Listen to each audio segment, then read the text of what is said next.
స్థానిక ఎన్నికలు వాయిదా ఏమన్నా వేస్తారా? ప్రభుత్వం తలుచుకుంటే వాయిదా వేయొచ్చు.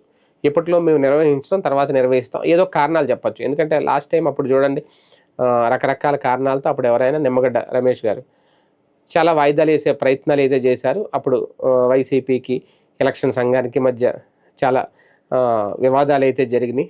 అది అందరికీ తెలిసిన విషయమే. అలాగే ఇప్పుడు కూడా ఇప్పుడు ఏం చేస్తారు, ఏంటి అనేది ఇక్కడ చాలా కీలకమైన అంశం.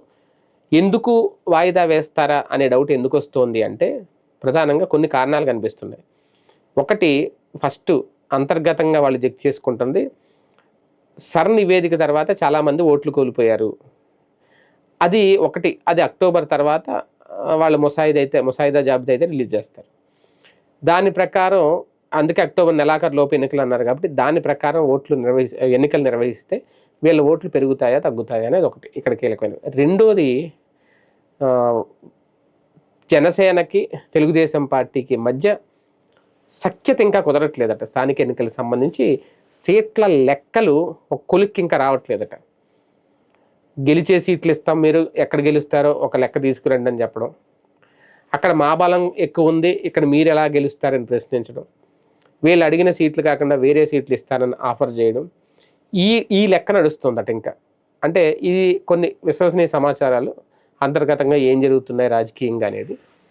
ఇవన్నీ కూడా వైసీపీకి ప్లస్ అయ్యే పరిస్థితి. వైఎస్ఆర్సీపీ ఒకటే, చంద్రబాబు నాయుడు గారు లేదంటే కూటమి ప్రభుత్వం మీద వ్యతిరేకత. ఇది ఒక రకంగా ఆయనకి ప్రీపోల్ అనుకోవచ్చు. ఎందుకంటే ఈ ప్రీ ఎలక్షన్స్ అనుకోవచ్చు. ఎందుకంటే ఇక్కడ కనుక వ్యతిరేకత గెలిస్తే ఆయన ఎక్కువ స్థానాల్లో వ్యతిరేకత ఉంది, రేపొద్దున గెలుస్తా ఇంక మనకు తిరిగి లేదని అనుకోవచ్చు.